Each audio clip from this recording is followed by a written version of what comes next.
From the Chut Shel Chesed Yeshiva in the holy city of Yerushalayim in the beautiful state of Israel, under the direction of our beloved Rabbi and spiritual guide, Rabbi Shalom Arush. May Hashem bless him always. You know, as we grow up, from the very first time we go to a school for learning, and from probably the rest of our lives in various situations, we are asked to give it our best shot. Why not? Why would you not give it your best shot? You want to do well. We want to do well. We all want to do well. Our parents want us to do well. Our grandparents want us to do well. We all want to do well. So, what do we do to do well? Well, we give it our best. We give it our best. But sometimes we don't give it our best. And that can be a problem when we don't. Now, if you've ever been in school in scholastic competitions, if you've ever been in athletics, the arts, sciences, anything of a competitive nature, and let's face it, folks, pretty much everything we do is of a competitive nature. From the time we're born until the time we leave this earth, everything is competitive. So we have to give it our best.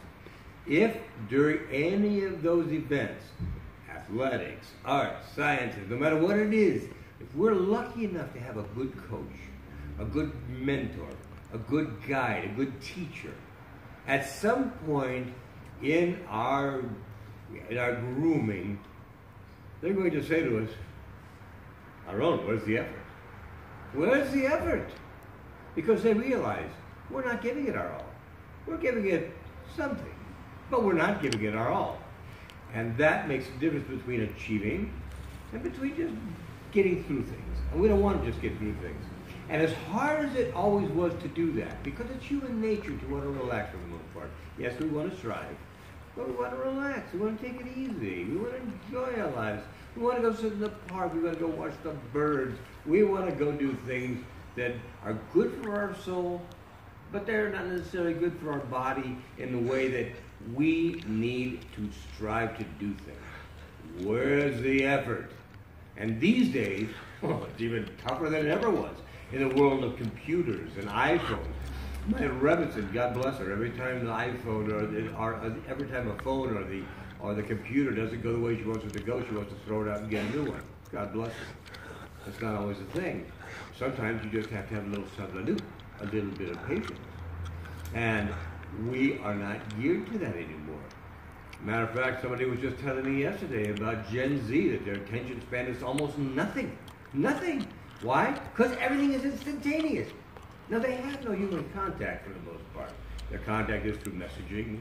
Their contact is through texting, through WhatsApp, through 1,000 different apps that they can contact each other on.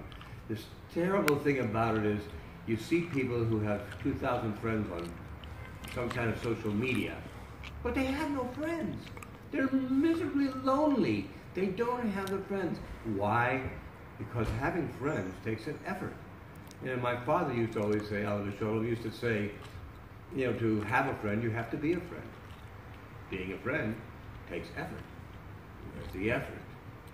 And I believe this is how Hashem created us, with a desire for us to be co-created with Him on everything. You know, He could have created a perfect world. It would have been easy. He created the universe. He could have created it perfectly. Why didn't He? Because He wanted us to put our effort into it, to be co-creators so that we could appreciate it. That's how things started, and I'm here to tell you they haven't changed much. We need to be the co-creator. Now think about it.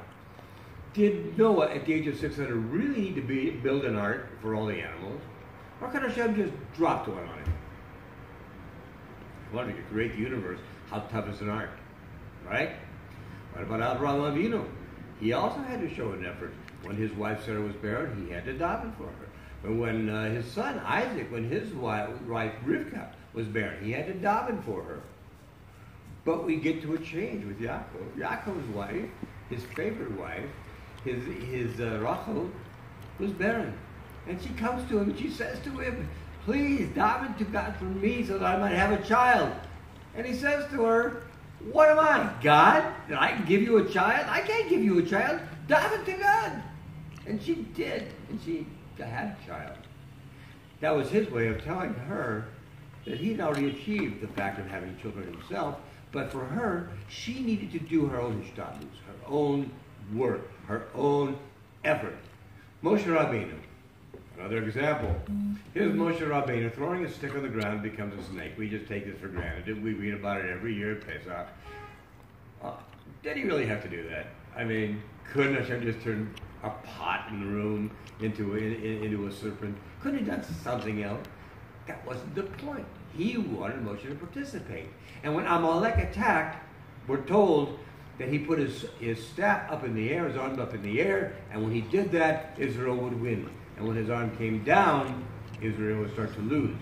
So that he had Yehoshua and hold up his arms so that they didn't come down, so they could win the war, the battle with Amalek. You see, it doesn't matter who you are.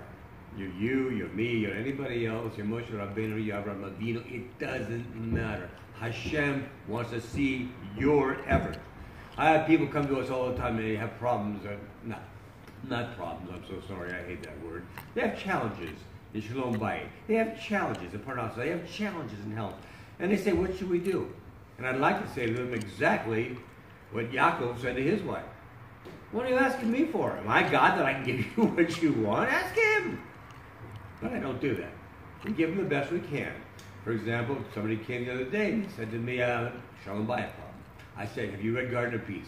Well, you know, I've sort of read parts. I said, you need to read it. Read Garden of Peace before you meet with the Rav. So a few days later, when he was getting ready to meet with the Rav, I said, did you read the book? So I read parts of it.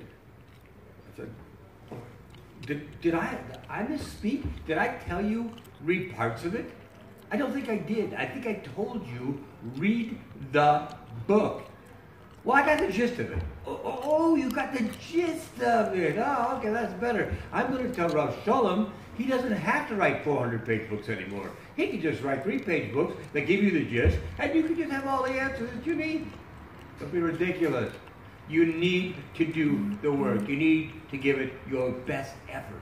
All of us need to give it our best effort. This is the only way that we can come around in our own Geulah to bring about the final Geulah and the building of the third Beit HaMikdash. B'mehera b'yameinu. Be well, my friends. Have a great week ahead. And don't forget, give it your best effort. All the best. Bye-bye.